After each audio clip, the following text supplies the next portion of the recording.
Howdy folks, D. Wayne here, Cross Creek Outdoors. As you can see, we back down here in these woods again this evening. Got a few more pocket knives I want to show you. Today, I want to show you what I simply call the Schrade 5 series.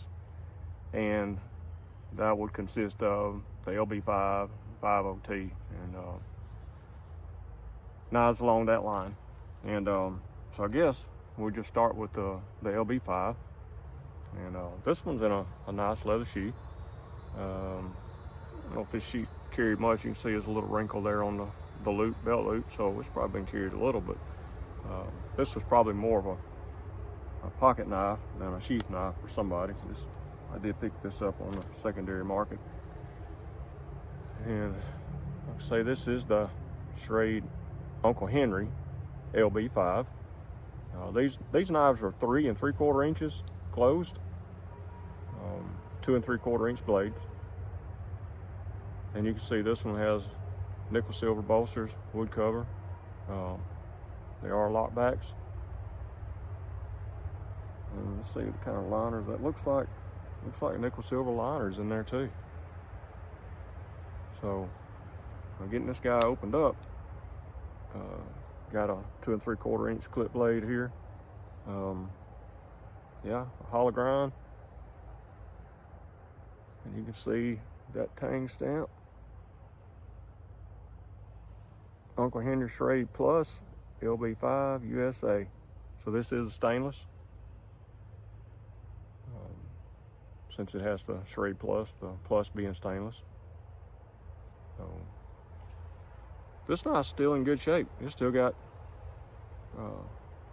no blade play. Still got good lockup.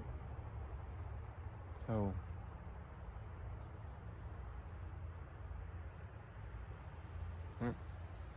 Schrade Uncle Henry LB5. The next one I picked up at a gun show in Conway, Arkansas, about a month ago. This one also in a leather sheath. This one I'm pretty sure hasn't been carried. It's got a couple of scuffs on it, but you can see right off, see that logo embossed in that leather. Pretty recognizable as Ducks Unlimited. And see that snap there just simply says Schrade. This is the Schrade Unlimited series. You can see that Ducks Unlimited shield there.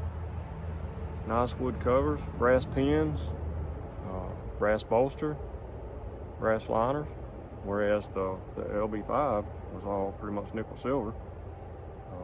This one is tricked out in brass.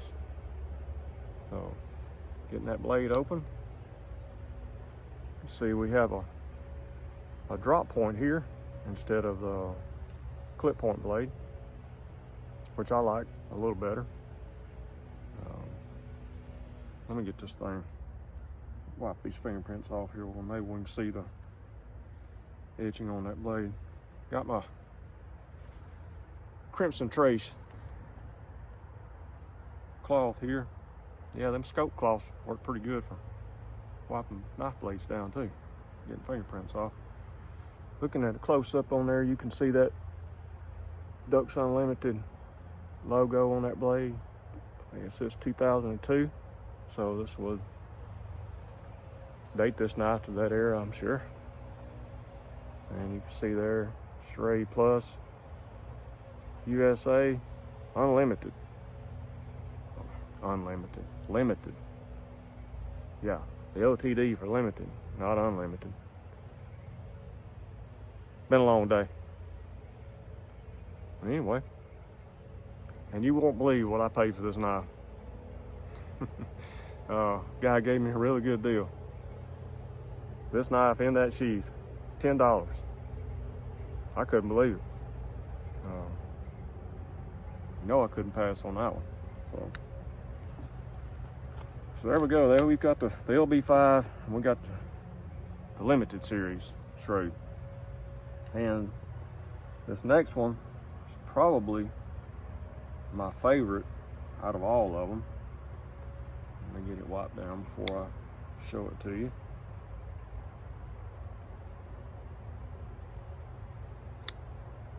that is the Oldtimer 5 OT, the Bruin. As you can see here, we're decked out in brass again. Brass bolsters, pins, that Oldtimer shield in brass, and green saw cut delta. This is probably my favorite. Now this was one of the first trades that me and my buddy HT ever did. Yep, I got this from my best bud HT.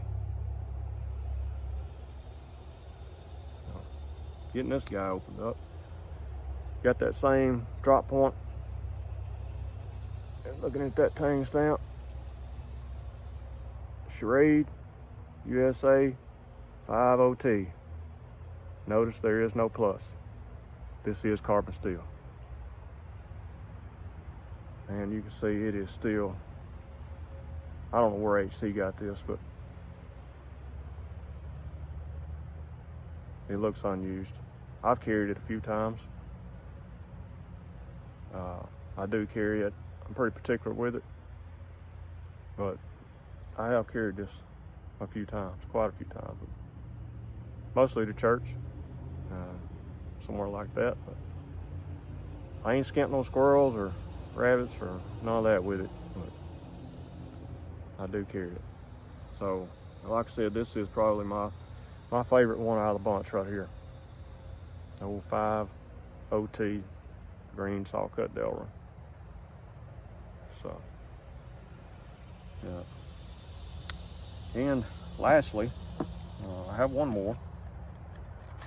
And you know, there are quite a few knives that you could throw in this lineup.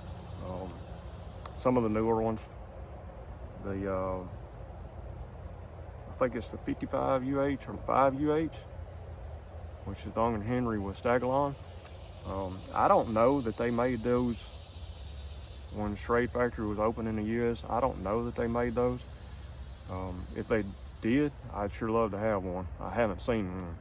So if you know, if you got one, or if you know if they made them in the Stagalon in this series in the USA, drop it in the comments, let me know. But anyway, the last one I want to show you, this would be and this one's still in the box. Now I put it back in the box just for show, because I have carried this knife a few times. But that would be the Oldtimer 5 OTG, the generational series. This knife was made by Bear & Son, and you can kind of see that right there, 1095 high carbon.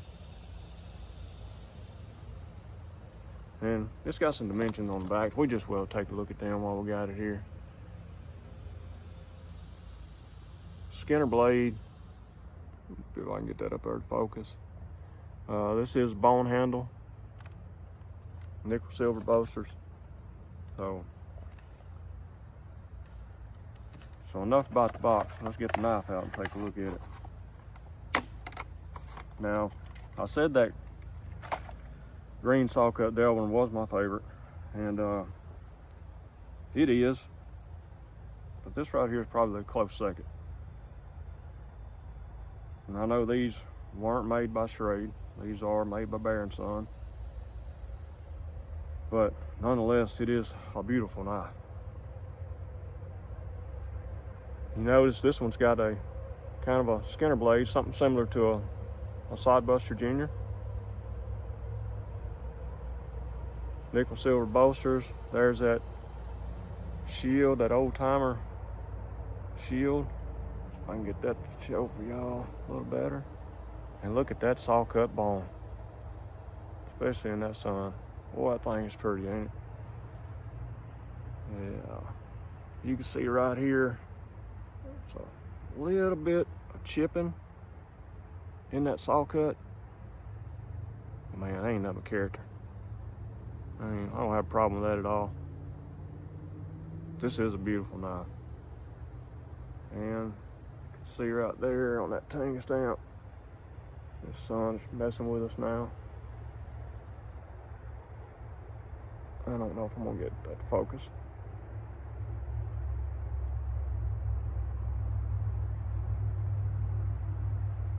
There's that right there. Oldtimer, USA. On the back, we got the number 5 OTG. So, and under that, it says 1095 HC, high carbon. 1095 high carbon steel. This one's dimensions are a little bit different than the originals. Blade length's the same, but the frame is just a tad shorter, about 1/8 of an inch.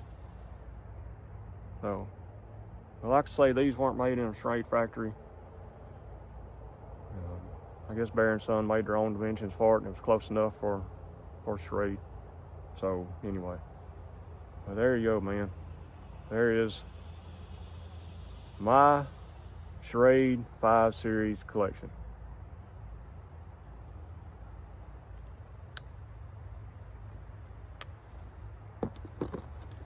And like I said, there's more knives in this series. I don't have the China made one. And sometimes when I'm collecting a series like that, I usually try to pick up the China one, just so I have it. But anyway, I do have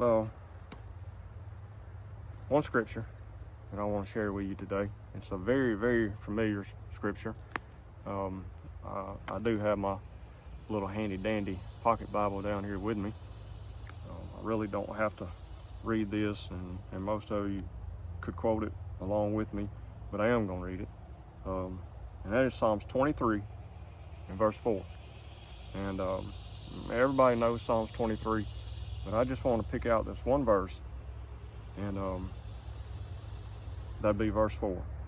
Yea, though I walk through the valley of the shadow of death, I will fear no evil, for thou art with me, thy rod and thy staff, they comfort me. And we know that this is David writing this. And I just wanted to kind of touch on just a couple of things in here. The valley of the shadow of death, and what that represents in this verse. And it could be, well,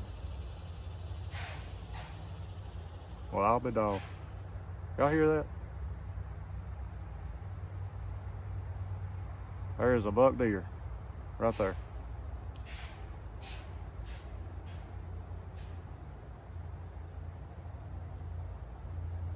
He shouldn't have run off. I was just finna tell him about the good Lord, and he should have hung around.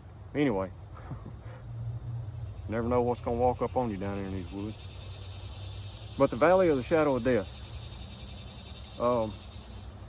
what that represents in this verse, and it could be a period of hardship, of danger, or just a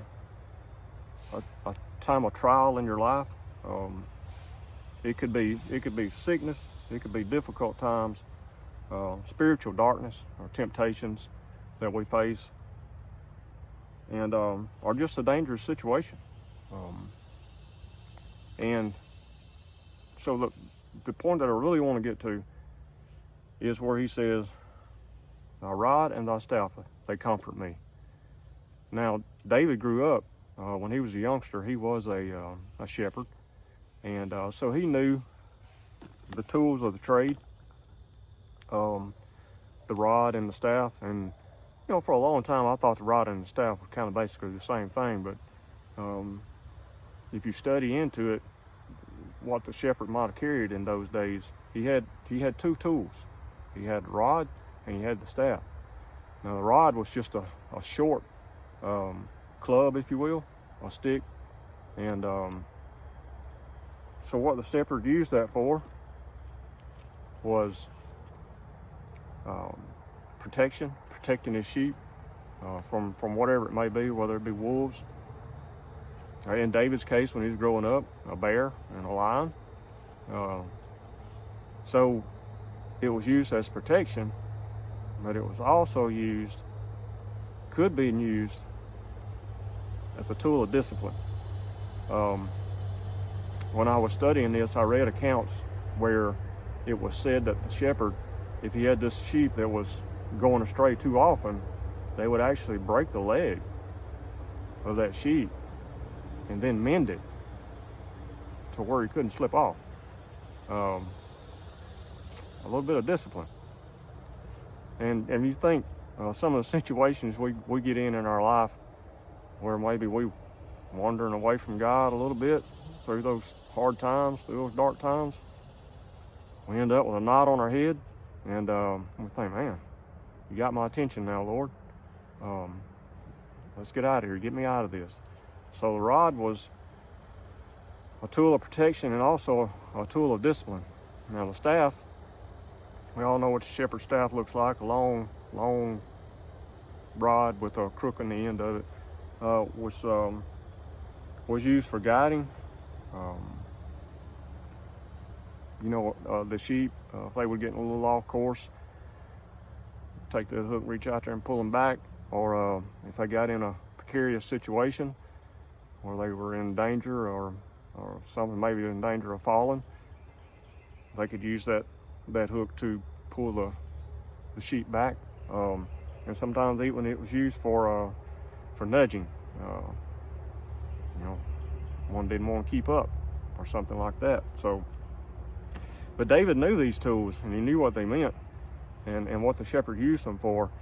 So he knew that God, in those dark times, used that rod and that staff, whether it was protection, for guidance, for deliverance. God was with him. He knew he had been there with God before, and he knew that God would see him through those dark times, that valley of the shadow of death. We all get in them. We're all going to go through them. But we got comfort in knowing God is the good shepherd, and he'll lead us and guide us, direct us, and even in some cases, discipline us, whatever we need. So whatever you're facing today, be encouraged. God's with you wherever you're at.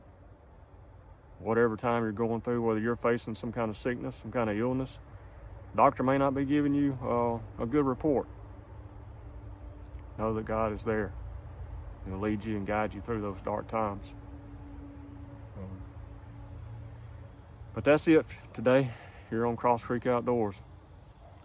Until we see you again here in these woods or wherever it may be. God bless y'all.